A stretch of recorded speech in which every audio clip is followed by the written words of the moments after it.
Good afternoon, everyone. So let us start our lecture. चलो एक question आएगा तुम्हारे स्क्रीन पे, उसका आंसर दो। आपको मिलेगा 2 मिनट्स। ओके, तो किसका जवाब सही है? पवन कुमार का आंसर सही है। Very good. तो आई होप तुमको क्वेश्चन समझ में आया रहेगा। अगर नहीं आया है तो मैं एक्सप्लेन कर देता हूँ। क्वेश्चन पूछा क्या था? A wire is stretch to double its length. मतलब उसको स्ट्रेच किए तो वो कितना स्ट्रेच हो गया? टू मतलब कहाँ तक स्ट्रेच हुआ? Double of its length. तो अगर उसकी ओरिजिनल लेंथ थी एल, तो स्ट्रेच करने पे ये इसका डबल हो गया। तो ये L1 में कितना ऐड होगा? L2। और ये दोनों इक्वल है तो हम इसको L ही लिखेंगे। ओरिजिनल लेंथ थी L, वेट अप्लाई किए, डबल हो गई उसकी लेंथ, मतलब L+L। तो ये 1 और 2 नहीं लिखते हैं। तो हम स्ट्रेन जब कैलकुलेट करते हैं ना, तो हम लिखते हैं चेंज इन लेंथ। जो लेंथ चेंज हो रही है वो अपॉन ओरिजिनल लेंथ। तो कितनी लेंथ चेंज हुई इसकी? एल अमाउंट से। ओरिजिनल लेंथ थी L, L upon L, answer आएगा 1। तो स्ट्रेन जो प्रोड्यूस हुई वो थी 1। अगर यहाँ पे 2 की जगह बाय होता, बाय डबल इट्स लेंथ, तो फिर आंसर आता हाफ। तो आई होप तुमको समझ में आया रहेगा। क्वेश्चन समझ में आ गया?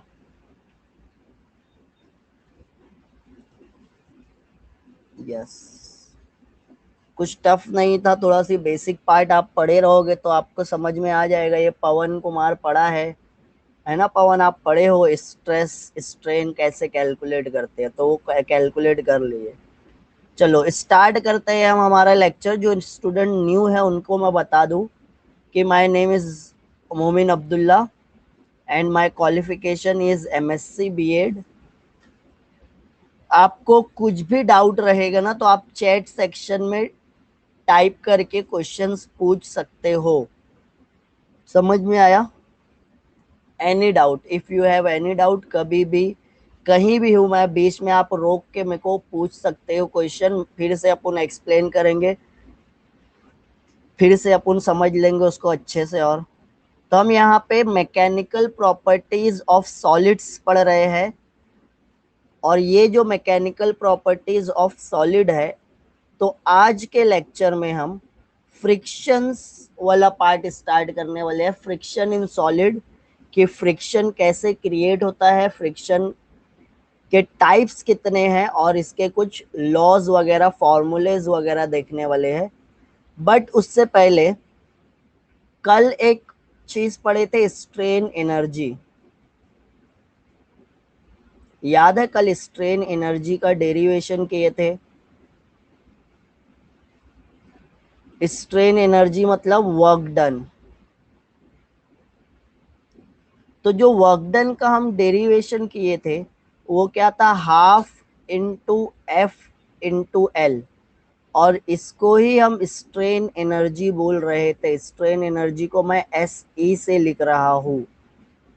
ये क्या था? Half into F into L, because work done is equal to potential energy. और ये पोटेंशियल एनर्जी ही आपके क्या है?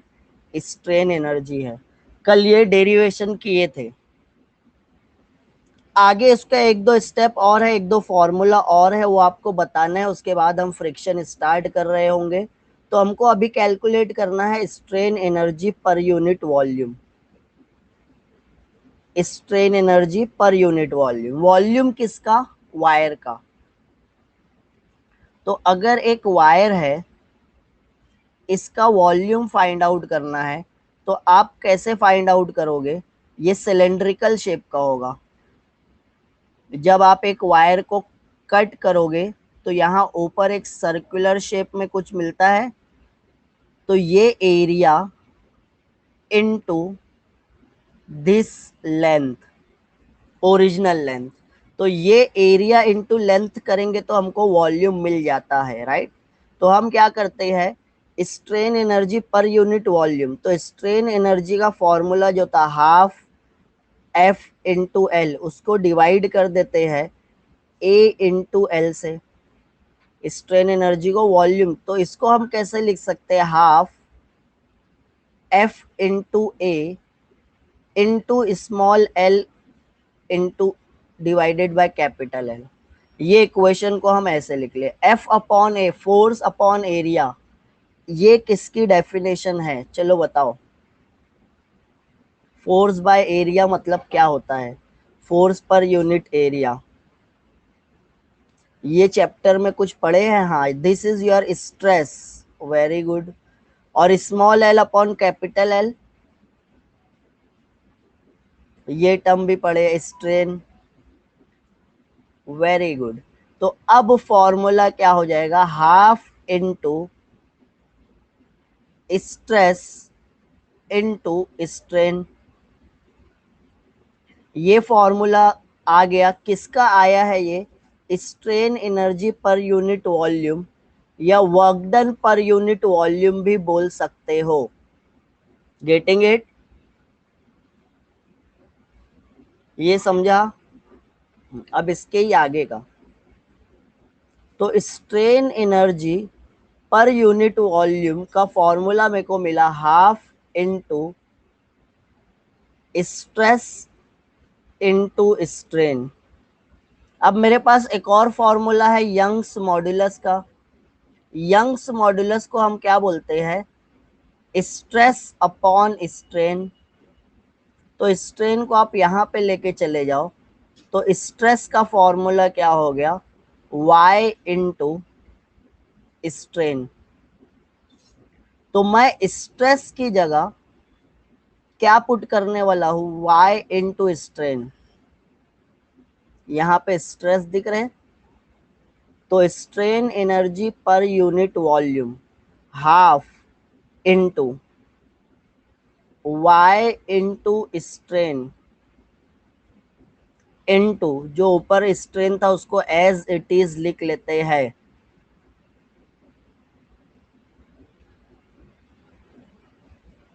ये समझ में आ रहा है, स्ट्रेन इनटू स्ट्रेन क्या हो जाएगा,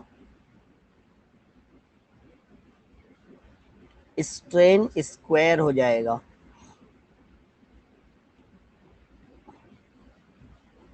एक और फॉर्मूला बनेगा, अभी तो मैं स्ट्रेस का फॉर्मूला निकाला ना, अब मेरे को यही फॉर्मूले से अगर स्ट्रेन का फॉर्मूला बनाना होगा तो मैं स्ट्रेन को कैसे लिख सकता हूँ, strain can be written as stress upon Y. तो अब ये जो स्ट्रेन का फॉर्मूला है स्ट्रेस अपॉन वाई, हाँ वेरी गुड, उसको मैं ये स्ट्रेन की जगह पे रख देता हूँ,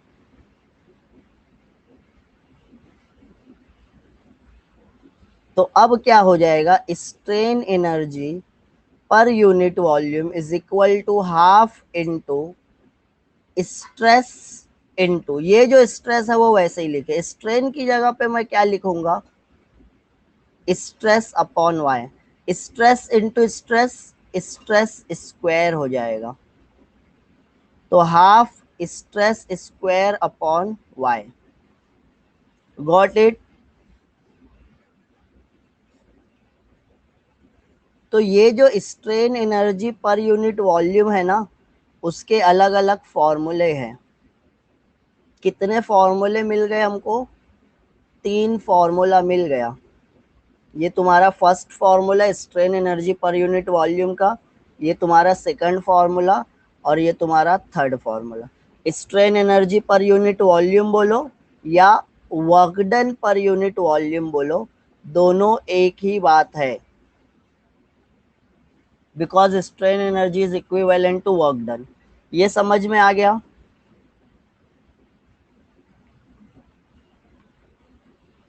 किसी को कुछ डाउट है क्या, क्योंकि ये टॉपिक कल से रिलेटेड था। हाँ पूछो, कुछ डाउट्स अगर रहेंगे तो पूछ सकते हो। चलो, तो ये अपना ना चैप्टर का एक पार्ट खत्म हो गया है। ये चैप्टर दो पार्ट में डिवाइडेड है बेसिकली। तो एक जो पार्ट था सॉलिड वाला, मतलब इलास्टिक प्रॉपर्टी या इलास्टिसिटी बोल सकते थे, वो खत्म हो गया। अब हम स्टार्ट करने जा रहे हैं फ्रिक्शन वाला पार्ट। अब हम क्या स्टार्ट करेंगे? फ्रिक्शन। ये जो चैप्टर है तुम्हारा मैकेनिकल प्रॉपर्टीज ऑफ सॉलिड्स, उस वो दो पार्ट में डिवाइडेड है। फर्स्ट पार्ट कौन सा था? इलास्टिसिटी वाला, वो पार्ट हम कंप्लीट कर चुके हैं। अब सेकंड पार्ट जो है फ्रिक्शन वाला, वो पार्ट हम स्टार्ट करेंगे।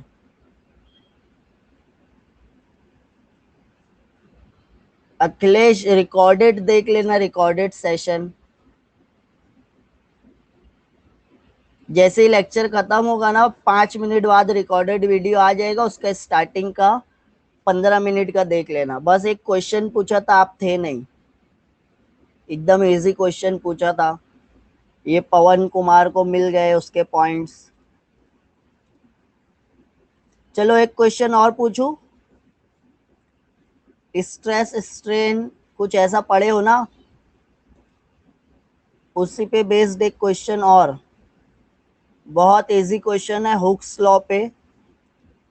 1 मिनट का टाइम दे रहा हूं, आप क्वेश्चन ध्यान से पढ़ो, ऑप्शन ध्यान से पढ़ो, 1 मिनट में आपको बताना रहेगा। तो you should be really very fast है, एकदम फास्ट। चलो आएगा, अभी क्वेश्चन आया देखो। Which of the following statement is wrong? अब फर्स्ट वाली और लास्ट वाली देख लो। Stress is directly proportional to strain, stress is inversely proportional to strain. यही दो सामने तुम्हारी स्टेटमेंट है जो दोनों एक दूसरे के अपोजिट है। तो विच वन इज राइट और विच वन इज रॉन्ग? सोचो, थोड़ा सोचो। स्ट्रेस, अच्छा आंसर चेंज भी नहीं हुआ। चेंज नहीं हुआ मतलब?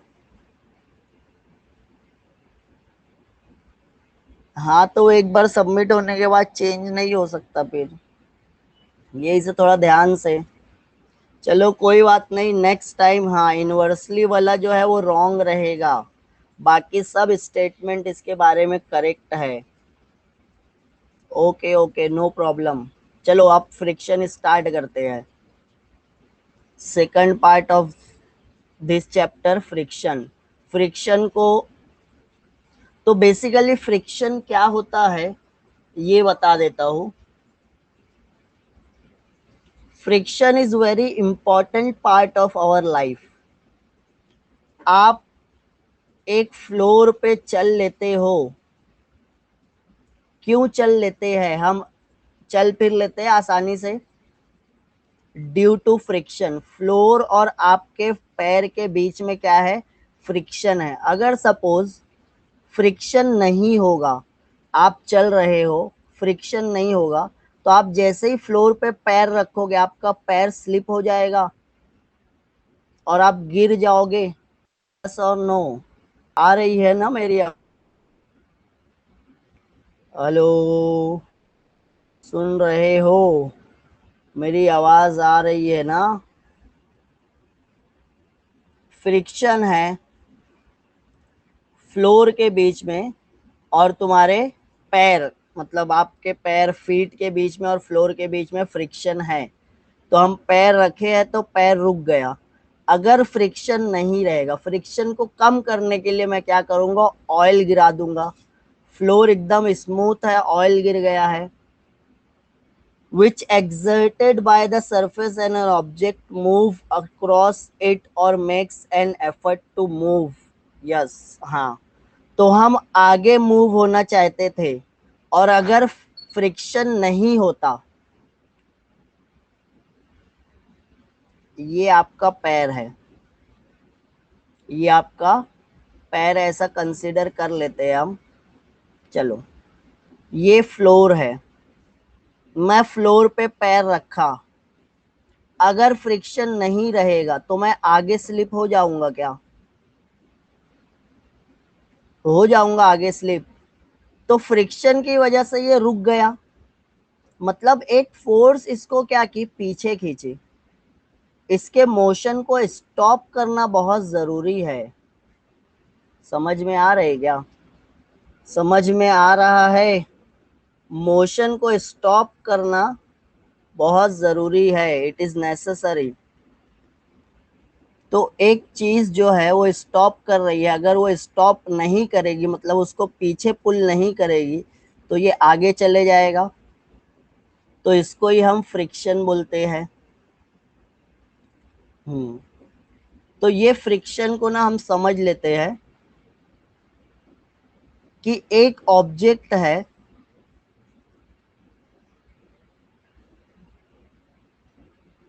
और एक टेबल पे रखा हुआ एक ब्लॉक है, वुडन ब्लॉक, उसका मास m है, ये टेबल पे रखा हुआ है।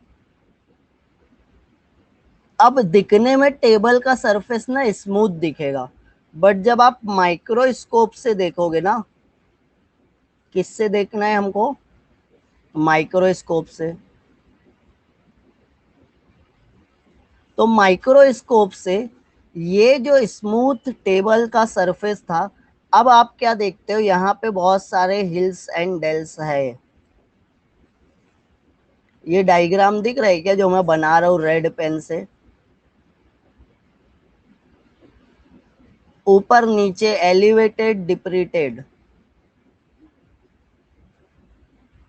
दिखा? रेड पेन से जो मैं बना दिया वो दिखा? ये वाला पार्ट कैसा है? एलिवेटेड पार्ट, उठा हुआ। और ये वाला पार्ट कैसा है? डिप्रीटेड,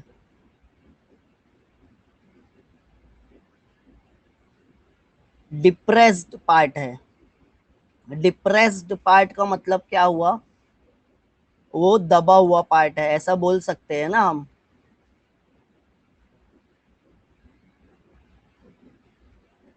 एलिवेटेड पार्ट, डिप्रेस्ड पार्ट। अब मैं क्या किया हूं, इस पे ब्लॉक रखा हूं। ये ब्लॉक को मैं ऊपर वाले ब्लॉक को रब कर देता हूं। ये एक रेड कलर का नहीं, ब्लू कलर का एक ब्लॉक इस पे रख दिए। अब जब मैं वो ब्लॉक रखा ना, तो वो ब्लॉक के सरफेस में भी क्या था? एलिवेशन और डिप्रेशन था। वो स्मूथ नहीं था, उसमें भी क्या था? एलिवेशन और depression. This is block, this is stable. तो एक का एलिवेशन जाके दूसरे के डिप्रेशन में फंस जाएगा क्या? लॉक हो जाएगा क्या? ये देखो, एलिवेटेड पार्ट इसके डिप्रीटेड पार्ट में जाके लॉक हो जाएगा। तो हम क्या बोलेंगे, यहाँ पे इंटरलॉकिंग होने वाली है। किसके बीच में? Between elevation and depression of two surfaces which are in contact। दो सरफेसेस जो कांटेक्ट में थे, उनके बीच में क्या हुआ है? इंटरलॉकिंग हुई है।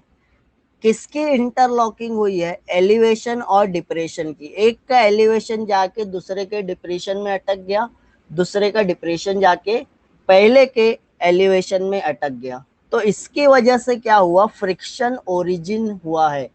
फ्रिक्शन ओरिजिनेट कैसे हुआ? ये हम क्या पढ़ रहे हैं? Origin of friction. फ्रिक्शन आया कहाँ से?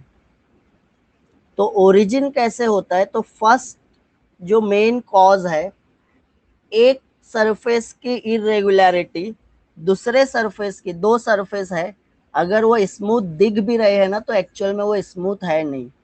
स्ट्रॉन्ग माइक्रोस्कोप से जब आप देखोगे तो वहां पे इरेगुलरिटीज दिखती है, और वो इरेगुलरिटीज के जो एलिवेशन पार्ट है और डिप्रेशन पार्ट है, वो क्या होंगे? इंटरलॉक हो जाएंगे। ये समझ में आया क्या?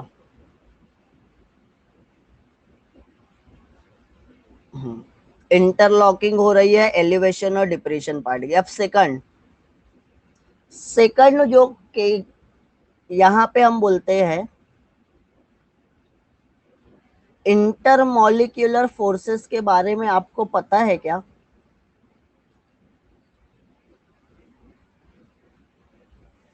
इंटरमॉलिक्यूलर फोर्सेस नहीं, ठीक है चलो फिर बताना पड़ेगा। इंटरमॉलिक्यूलर फोर्सेस का मतलब होता है दो मॉलिक्यूल्स के बीच की force of attraction.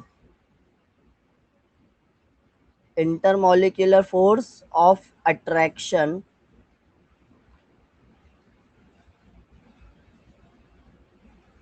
Between the two molecules. Force of attraction, अब ये कौन सा लॉ पढ़े हम? न्यूटन्स लॉ ऑफ ग्रेविटेशन पढ़े होगे ना, नाइन्थ में न्यूटन्स लॉ ऑफ ग्रेविटेशन पढ़े थे। Every particle of this universe is attracting every other particle.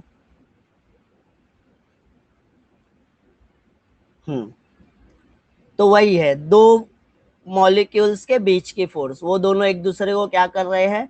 Attract कर रहे हैं। बट यहाँ पे देखो टेबल, अब अगर मैं बोल रहा हूँ ये टेबल के मॉलिक्यूल्स है, ये एक टेबल का, ये दूसरा, ये तीसरा, ये चौथा, ये टेबल के मॉलिक्यूल्स, और टेबल के मॉलिक्यूल्स पे हम क्या रखे थे? एक ब्लॉक रखे थे। तो ब्लॉक के भी तो कुछ मॉलिक्यूल्स और पार्टिकल रहेंगे ना।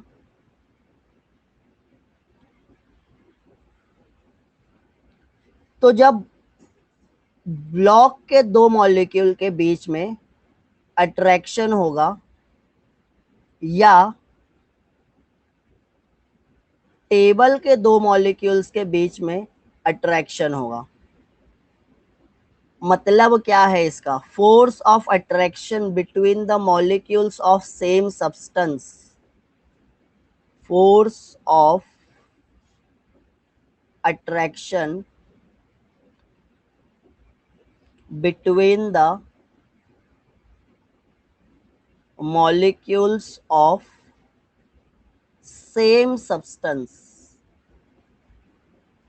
सेम सब्सटेंस के जो मॉलिक्यूल्स थे उनके बीच का फोर्स ऑफ अट्रैक्शन, मतलब या तो ब्लॉक के दो मॉलिक्यूल्स एक दूसरे को अट्रैक्ट कर रहे हैं या तो टेबल के दो मॉलिक्यूल्स क्या कर रहे हैं? एक दूसरे को अट्रैक्ट कर रहे हैं। समझ में आ रही है? ब्लॉक के दो मॉलिक्यूल्स एक दूसरे को अट्रैक्ट करेंगे या तो टेबल के एक दूसरे मॉलिक्यूल एक दूसरे को, टेबल वाले मॉलिक्यूल एक दूसरे को अट्रैक्ट किए, ब्लॉक वाले मॉलिक्यूल एक दूसरे को अट्रैक्ट किए। तो ये क्या हो गया? सेम सब्सटेंस के ही मॉलिक्यूल है। एक मॉलिक्यूल ब्लॉक का है तो दूसरा मॉलिक्यूल भी ब्लॉक का रहेगा, एक मॉलिक्यूल टेबल का है तो दूसरा मॉलिक्यूल भी टेबल का होगा। तो सेम सब्सटेंस के मॉलिक्यूल अगर एक दूसरे को अट्रैक्ट करते हैं तो that force of attraction is called as cohesive force. क्या बोलेंगे उसको हम? Cohesive force. बट अगर ब्लॉक वाला, आप देखो ब्लॉक टेबल पे रखा है तो ब्लॉक का सरफेस और टेबल का सरफेस कांटेक्ट में है, तो ये एक ब्लॉक का मॉलिक्यूल है, वो अट्रैक्ट कर रहा है टेबल के मॉलिक्यूल को, है ना? टेबल के मॉलिक्यूल के साथ में तो कांटेक्ट में रहेगा ना। तो टेबल का एक मॉलिक्यूल है जो ब्लॉक के मॉलिक्यूल को अपनी तरफ अट्रैक्ट कर रहा है। तो ये फोर्स ऑफ अट्रैक्शन किसके बीच में हो गया? डिफरेंट सब्सटेंस या सेम सब्सटेंस? बोलो। ये जो फोर्स ऑफ अट्रैक्शन है between the molecules of different substance, अलग अलग सब्सटेंस है। सब्सटेंस कौन से है? टेबल है एक सब्सटेंस, दूसरा क्या है? ब्लॉक है। ब्लॉक का एक पार्टिकल टेबल के पार्टिकल को अट्रैक्ट किया, तो ये जो फोर्स होती है इसको हम एडेसिव फोर्स बोलते हैं।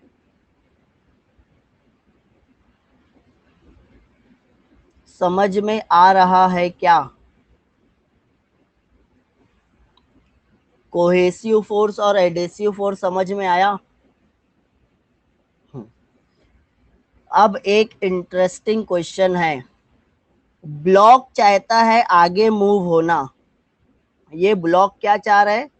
आगे मूव होना। इसको हमको आगे मूव करना है, बट टेबल तो अपनी जगह पे है, ब्लॉक आगे मूव होगा। ब्लॉक के मॉलिक्यूल्स और टेबल के मॉलिक्यूल्स के बीच में क्या है? अट्रैक्शन है, फोर्स ऑफ अट्रैक्शन। तो फ्रिक्शन के लिए रिस्पॉन्सिबल कौन सी फोर्स है? कोहेसिव या adhesive? Adhesive force. Pavan adhesive force बोल रहे, प्रिया और अखिलेश क्या बोल रहे हैं?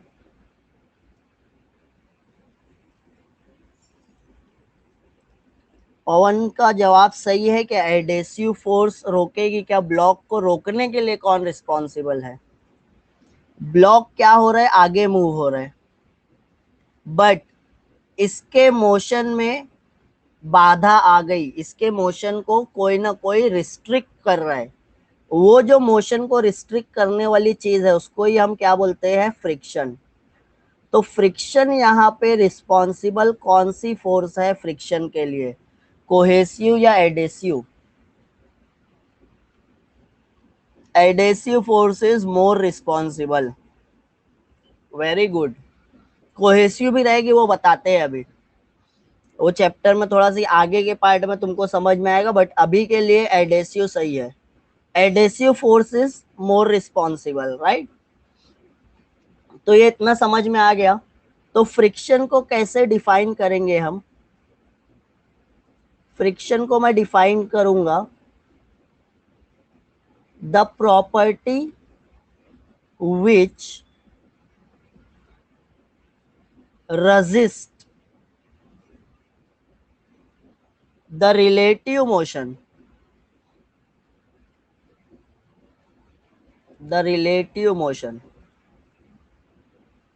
between two surfaces in contact, between two surfaces in contact। एक ऐसी प्रॉपर्टी जिसकी वजह से दो बॉडी के बीच में जो रिलेटिव मोशन होता है, रिलेटिव मोशन का मतलब क्या है? एक रुका हुआ है, दूसरा जा रहा है, दूसरा जा रहा है, ये रुका हुआ है, या दोनों जा रहे हैं, इसके हिसाब से ये मोशन में रहना चाहिए, तो उसको हम रिलेटिव मोशन बोलते हैं। टेबल के हिसाब से अगर ब्लॉक मूव हो रहा है तो ये रिलेटिव मोशन हो गया। ब्लॉक के हिसाब से अगर टेबल मूव हो रहा है तो ये रिलेटिव। अगर ये दोनों साथ में जा रहे हैं, मैं टेबल और ब्लॉक को दोनों को मूव करवा रहा हूं, तो फिर रिलेटिव मोशन जीरो होगा। रिलेटिव मोशन है ही नहीं। टेबल जितने स्पीड से आगे जा रहे हैं, सेम स्पीड से ब्लॉक भी आगे जा रहे हैं, तो फिर रिलेटिव मोशन नहीं होता, राइट? ये समझ में आ रहा है? तो कुछ ना कुछ रिलेटिव मोशन रहना चाहिए दोनों के बीच में, और वो रिलेटिव मोशन को जो चीज रेजिस्ट करती है या अपोज करती है उसको हम बोलते हैं फ्रिक्शन। फ्रिक्शन का काम होता है मोशन को अपोज करना। मोशन को अपोज करने वाली फोर्स को हम फ्रिक्शनल फोर्स बोलते हैं। एक होगा फ्रिक्शन और एक होगा फ्रिक्शनल फोर्स। फ्रिक्शनल फोर्स कैसे एक्ट होती है? मोशन के अपोजिट।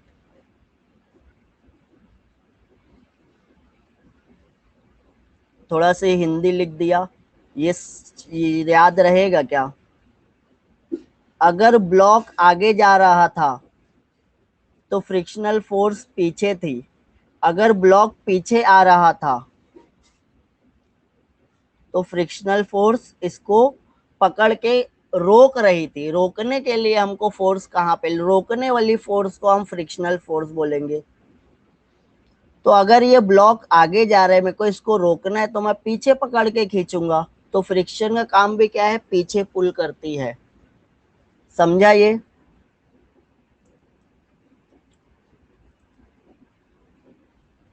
ये समझा क्या? टाइप्स ऑफ फ्रिक्शन, 3 टाइप्स के फ्रिक्शन है। चलो पहले नाम बता देता हूँ, फिर उसके बाद वन बाय वन ना बहुत डिटेल में पढ़ने वाले हैं हम ईच टाइप। पहला है स्टैटिक फ्रिक्शन, दूसरा है काइनेटिक फ्रिक्शन, और तीसरा है रोलिंग फ्रिक्शन। ये 3 टाइप के फ्रिक्शन है, इसको हम ना वन बाय वन बहुत डिटेल में पढ़ने वाले हैं। स्टैटिक का मतलब क्या होता है बता सकते हो क्या? किसी को यहाँ पे पता है what do you mean by static? Static का मतलब होता है एट रेस्ट और स्टेशनरी। काइनेटिक का मतलब होता है मूविंग। मूविंग ऑब्जेक्ट के पास काइनेटिक एनर्जी होती है ना। तो स्टैटिक का मतलब हुआ रेस्ट में है, स्टेशनरी स्टेट में है। काइनेटिक का मतलब हुआ मोशन होने लगा, और रोलिंग का मतलब है रोल होना। सिलेंडर को आप लेटा के ऐसा रोल होते हुए देखे हो क्या? रोल पता है ना, रोल होना मतलब घूमते रहना। सिलेंडर होगा, स्फीयर होगा, बट हमारा टेबल कभी भी रोल नहीं होगा। समझ में आ रहा है क्या? चलो एक डिटेल में पढ़ने वाले हम पहले स्टैटिक को समझ लेते हैं। नहीं भी समझा तो टेंशन मत लो, वन बाय वन मैं समझाने वाला हूँ। स्टैटिक कौन सा फ्रिक्शन है? स्टैटिक फ्रिक्शन टेबल पे। अच्छा चलो ये इसको थोड़ा सी ना अलग तरीके से मैं समझाता हूँ।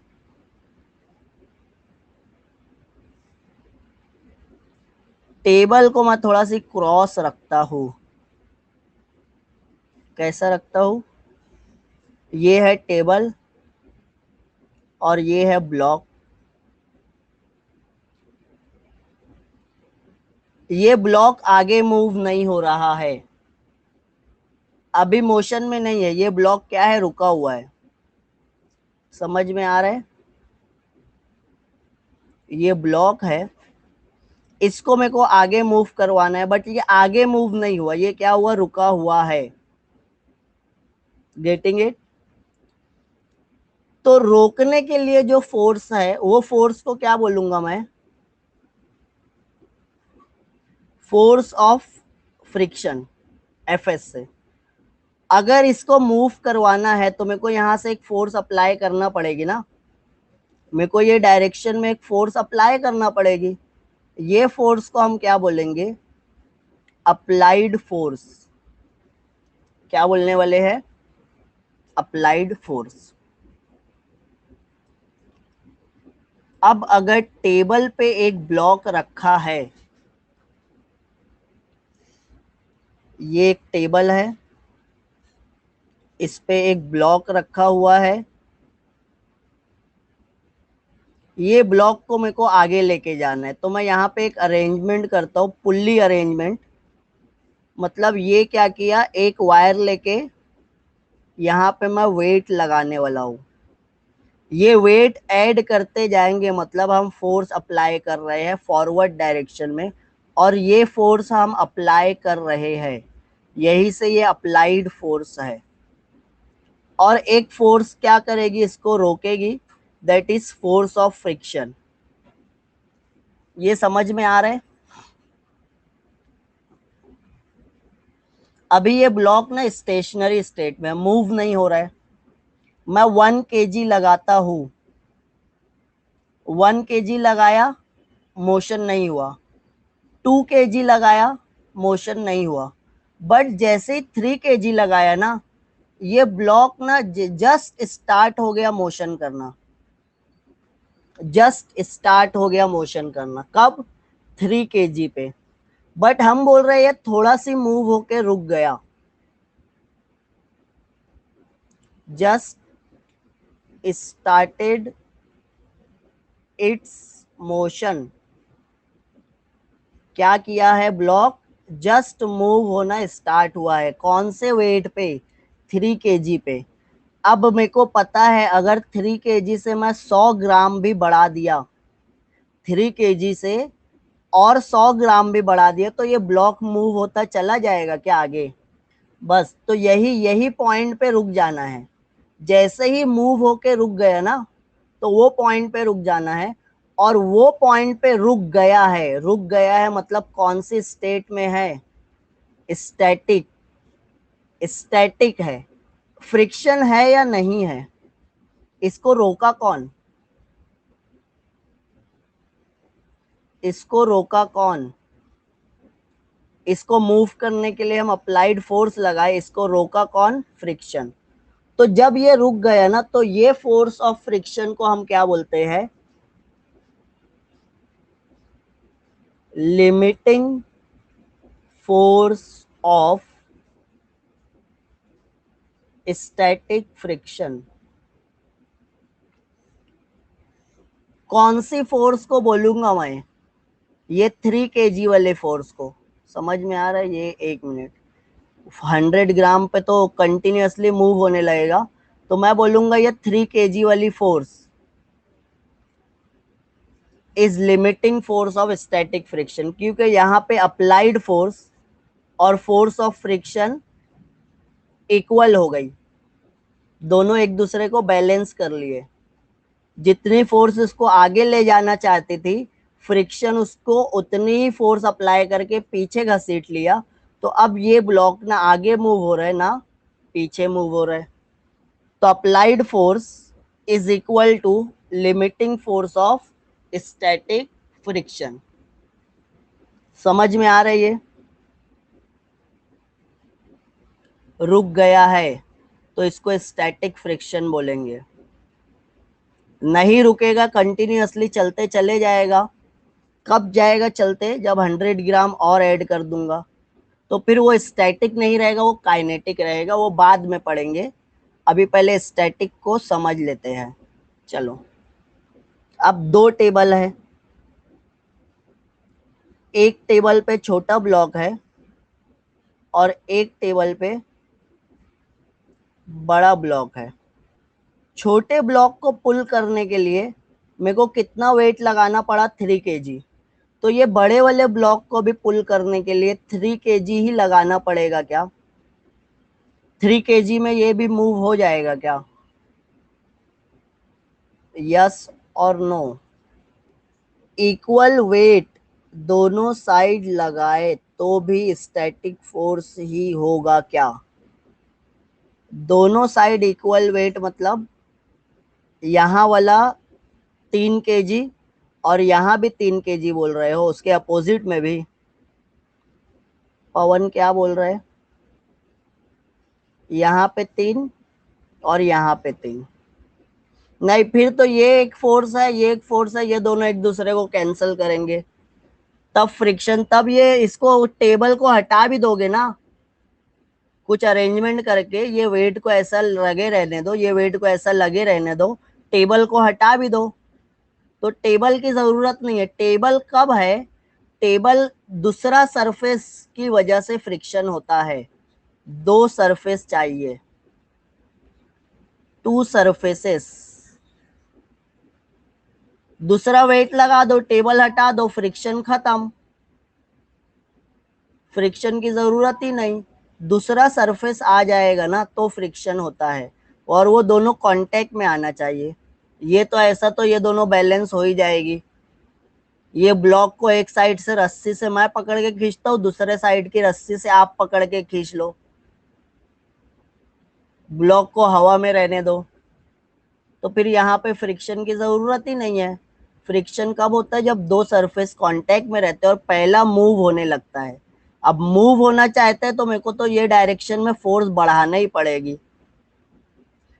इक्वल रखेंगे तो समझ में नहीं, तो मैं बढ़ाऊंगा और मैं देखूंगा ये फ्रिक्शन इसको बैलेंस कर पा रहा है क्या। हाँ चलो, first case second case. Move हो जाएगा दूसरा ब्लॉक, पहला ब्लॉक 3 kg पे मूव हुआ, दूसरा नहीं मूव होगा। ज्यादा लगेगा 3 से या कम?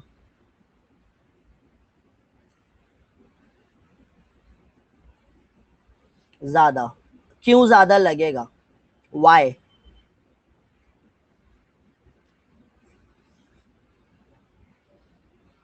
मास, वेरी गुड। हाँ, वेट वेट वेट। हाँ वेट। क्या होगा देखो, यहाँ पे मैं बोल रहा हूँ वेट है W1। वेट के एक अपोजिट फोर्स रहती है नॉर्मल रिएक्शन। ये ब्लॉक का ना कुछ वेट है, ये ब्लॉक क्या कर रहा है, टेबल के सरफेस को प्रेस कर रहा है। तो टेबल का सरफेस भी क्या कर रहा है, इस पे एक फोर्स अप्लाई कर रहा है, उसको हम एन बोलते हैं। N is normal reaction. सुनो, यहाँ पे बहुत इंपॉर्टेंट चीज है ये, नॉर्मल रिएक्शन। नॉर्मल का मतलब ना परपेंडिकुलर होता है, नॉर्मल मतलब परपेंडिकुलर। अगर एक टेबल पे आप फोर्स अप्लाई कर रहे हो तो ये एक्शन हो जाता है। एक्शन और रिएक्शन इक्वल है क्या, ऐसा सुने हो क्या? Opposite and equal, every action there is opposite, equal and opposite reaction. तो यहाँ पे क्या हुआ, ब्लॉक जैसे ही आप टेबल पे रखे, ब्लॉक क्या किया, टेबल के सरफेस को प्रेस कर दिया। टेबल का सरफेस भी क्या किया, ब्लॉक को प्रेस किया। कितनी फोर्स से ब्लॉक प्रेस किया, अपने वेट के इक्वल। वेट मतलब mg, mg के इक्वल वो डाउनवर्ड में फोर्स लगाया। तो टेबल मूव नहीं हुआ ना, तो फिर वो इक्वल एंड अपोजिट रिएक्शन करेगा। वो क्या करेगा, उतनी ही फोर्स से ब्लॉक को ऊपर मूव करेगा।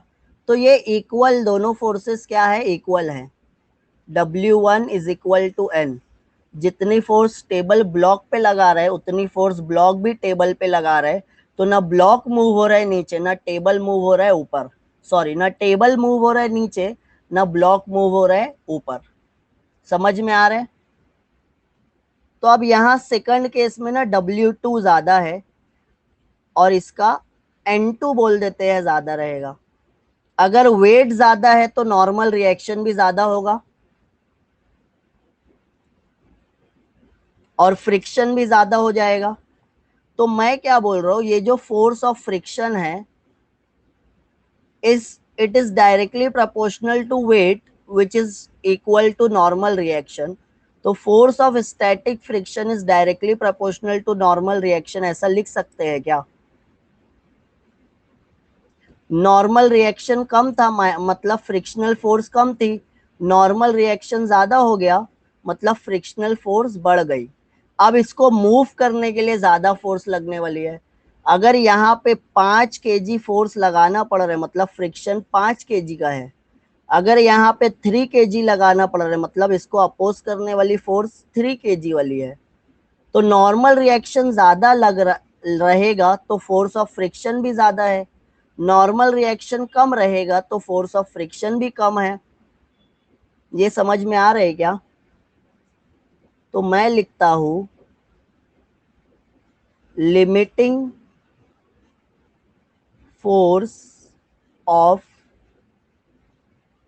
Static friction is directly proportional to normal reaction. Limiting force of static friction Fs is directly proportional to n। Proportionality sign हटाते हैं हम तो हम कुछ ना कुछ कांस्टेंट लगाते हैं।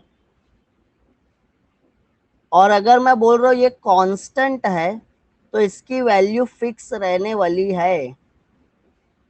और ये जो कांस्टेंट है ना म्यू एस, ये म्यू एस कांस्टेंट है, इसको हम बोलते हैं coefficient of static friction. Mu S को क्या बोल रहे हैं हम, कोएफिशिएंट ऑफ स्टैटिक फ्रिक्शन। तो यहां से म्यू एस का फॉर्मूला क्या हो जाएगा, ये एन यहां चले जाएगा। तो mu S can be written as F S upon N. ये रेशो है, दो फोर्सेस का रेशो है, फोर्स ऑफ स्टैटिक फ्रिक्शन और limiting force of friction to the normal reaction. समझा ये? ये समझा क्या? हाँ, अब एक और kinetic friction.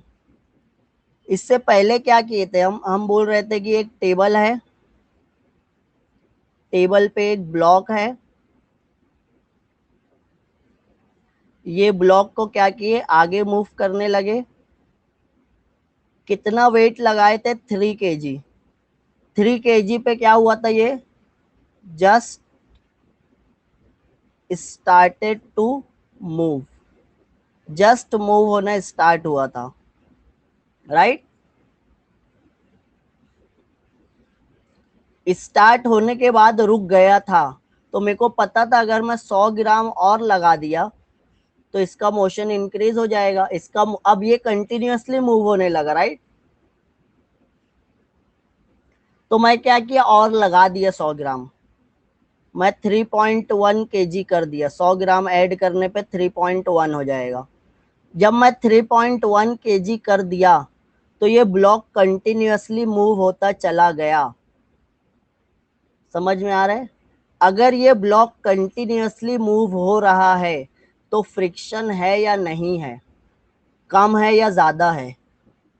Now block started to move continuously, continuously move करना स्टार्ट कर दिया, बट फ्रिक्शन तो है ना, तो उसको मैं एफ के बोलूंगा, force of kinetic friction.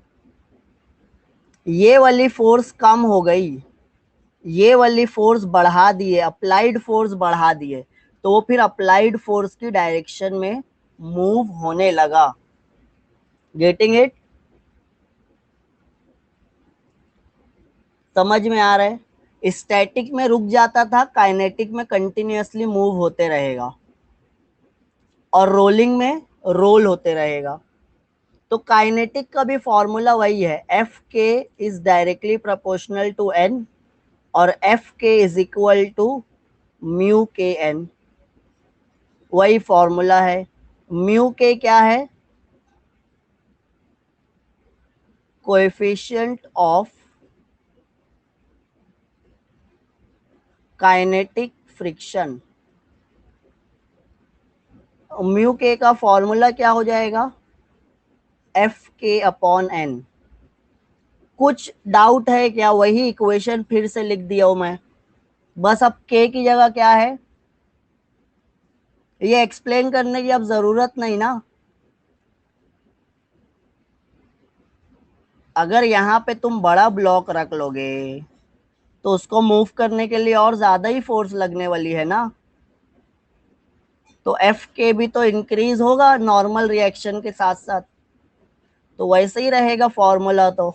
But kinetic में ऑब्जेक्ट मोशन में है और फ्रिक्शन है, स्टैटिक में ऑब्जेक्ट रुक गया है या जस्ट मूव होने वाला है और फ्रिक्शन है। बाकी दोनों का फॉर्मूला सेम है। समझ में आया क्या ये?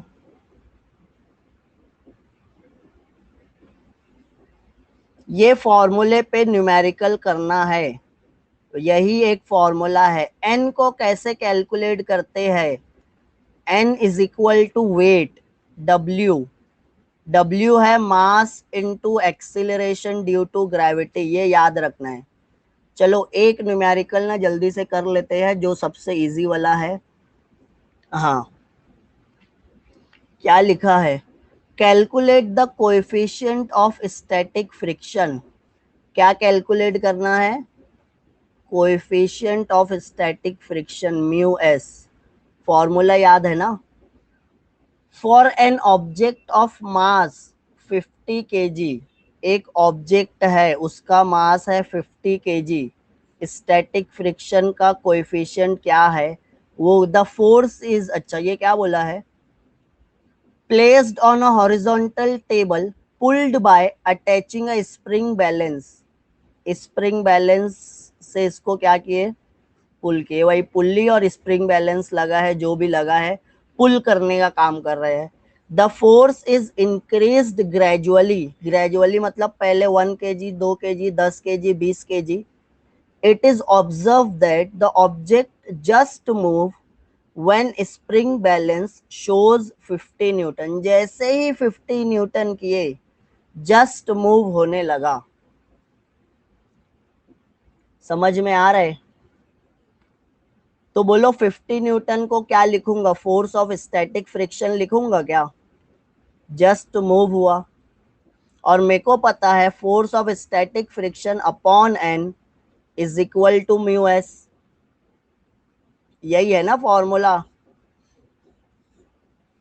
म्यू एस कैलकुलेट करना है, फोर्स ऑफ स्टैटिक फ्रिक्शन दिया है, और एन को कैलकुलेट करने के लिए मैं डब्ल्यू को कैलकुलेट करता हूं, और डब्ल्यू को मास इंटू एक्सीलरेशन। तो एन की वैल्यू हो जाएगी एम इंटू एन। मास कितना दिया है 50 kg, जी की वैल्यू 9.8 लोगे। समझ में आ रहा है ये? चलो आंसर क्या आएगा बताओ। तो एफ एस तो 50 न्यूटन है, एन हो जाएगा 50 इंटू 9.8, 4.9, 49 ना, 4,400, 490 हो जाएगा, सॉरी 98 होगा। 50 से करोगे तो 490 होगा। तो 5/49, 5 1 जा 5, 5 9 जा 49, 4 बचा 8, 1/9.8। अरे ये तो 50-50 कैंसल हो रहा था ना वैसे भी। बाबा समझ में आया, कैलकुलेशन बहुत सिंपल था। Force of friction divided by normal reaction, force of friction था 50, नॉर्मल रिएक्शन था मास इंटू 9.8। ये 50-50 कैंसिल हो जाता है ना भैया। तो इतना वही आया, पहले भी वही आ रहा था। बहुत ज्यादा कॉम्प्लिकेटेड सोचने की आदत हो गई है। चलो कोई बात नहीं, होता है। आखिरी आखिरी टाइम चल रहा है यही से घाई गए में। तो ये 1/9.8 का रेसिप्रोकल देख लेना, आ जाएगा आंसर। समझ में आया?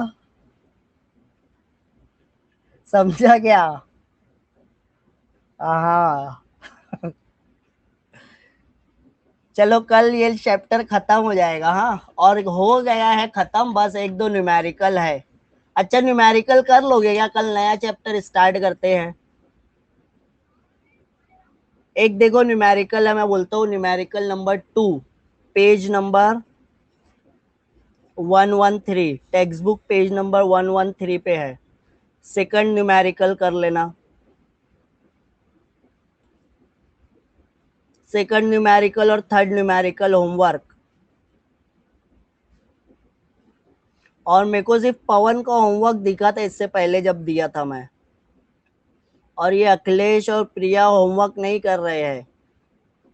तो अभी मेरे को सबका होमवर्क दिखना चाहिए ग्रुप में, सिर्फ पवन का दिखा था। पेज नंबर 133 पे सेकंड न्यूमेरिकल है, क्वेश्चन नंबर 5 होगा, आंसर द फॉलोइंग।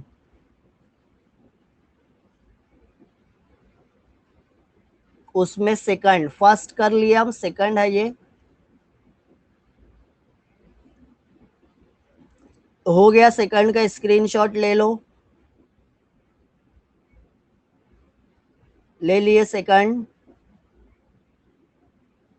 थर्ड का स्क्रीनशॉट ले लो। नहीं तो page number, text book page number 113 पे आपको एक्सरसाइज के क्वेश्चन मिल जाएंगे। ये दोनों न्यूमेरिकल करके बताओ मेरे को। तो ये चैप्टर अभी खत्म हो गया, कल नया चैप्टर स्टार्ट कर रहे होंगे हम। कौन सा चैप्टर स्टार्ट करेंगे? थर्मल प्रॉपर्टीज, इसके बाद ही है। थर्मल प्रॉपर्टीज ऑफ मैटर, ये न्यू चैप्टर कल पढ़ेंगे।